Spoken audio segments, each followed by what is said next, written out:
Hello everyone and welcome to the Music Professor channel. I'm Matthew King and I'm here with Loki, and we're going to talk about an extraordinary musical discovery that was made in 2009 in St. Anne's in Illinois.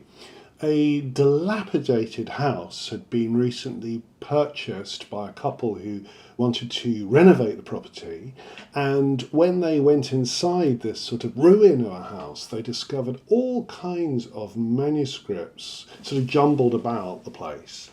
And all credit to them. This is the interesting thing. They saw that these were musical manuscripts, and they identified the composer's name on the manuscripts was Florence Price. And when they looked up Florence Price, they discovered that she was a reasonably well-known American composer of the mid-20th century. And it's because of the conscientious actions of this couple that we have a whole bunch of pieces by Florence Price that would otherwise have disappeared. They could so easily have just been thrown into a skip along with everything else. But they were rescued, and they've been performed. And the second Violin Concerto, which I played the main theme, the main theme that the violin first starts. So it's not the absolute beginning of the concerto, because the beginning of the concerto is this rather wonderful passage that has a lot of whole tone writing and all sorts of intriguing and really quite individual touches.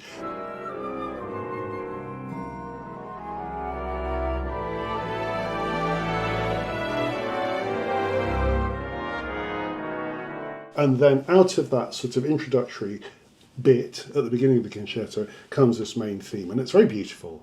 And I played it, having recently been recommended to listen to it by somebody who commented on the channel. And if you're watching this video, please own up to it, because I can't now remember where your comment is. But thank you for recommending Florence Price's second Violin Concerto, because when I read the comment, I thought, okay, I'm going to check out this concerto, and I had a listen, and it's marvellous, and it's only 20 minutes long. Florence Price at that time, we're talking the early 1950s, she had been having lessons with the great American mid-20th century composer Roy Harris, famous for his symphonies, but he had only recently written a single movement violin concerto, I think in 1949.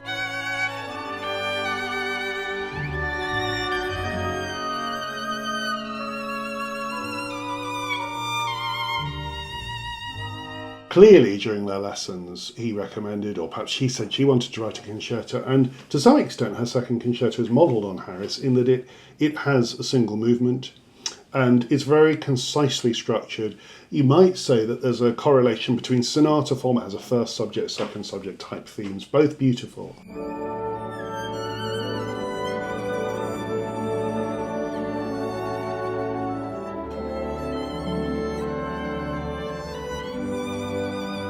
But they're fitted into what might be described as a sort of symphonic structure, where the subjects, the themes, behave almost like movements in the 20-minute frame. I listened to a performance of this concerto on YouTube, and I have to say, because there aren't that many performances out there, I think currently the performances that exist are a little bit too fast.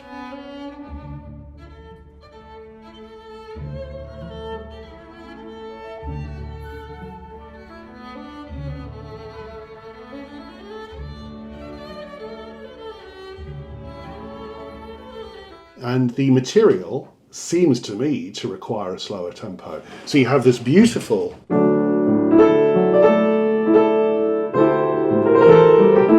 thing, slightly reminiscent, just ever so slightly reminiscent perhaps of Bartok.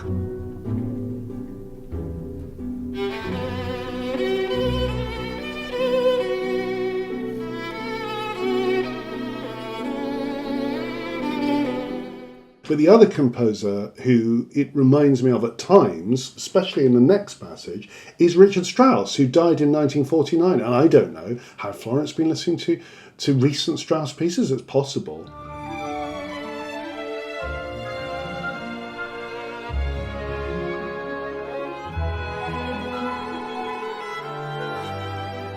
The tragedy of this story is that the music was neglected, it wasn't performed. Florence Price had written to the conductor Serge Koussevitsky, and in a rather confessional way had said, I face two major problems. One is my race and the other is my gender. and Koussevitsky responded by not answering her letter, which perhaps proves her point rather. The fact that such a composer was doing her utmost to write these beautiful poetic pieces in the middle of the century, when this sort of flowering of her own version of late Romanticism, and that's very much what it is not an idiom that was going to be particularly fashionable by the 1950s. But there she was doing her bit anyway. In a curious way, the story of how this concerto came to light, 2009, more than 50 years after it was composed, in a ruin, in a dilapidated building, isn't it like a kind of parable? This is the story about an artist who, because of their gender and their ethnicity, was ignored and who had to try and make her own way. And this is beautiful music, which deserves to be played. And I would exhort any fine violinist, and I know there are fine violinists who watch this channel, to see if you can get a really good orchestra to perform it. I mean, the Berlin Phil, for example. Thanks for watching the video. Today's t-shirt, by the way, is of Hildegard of Bingen.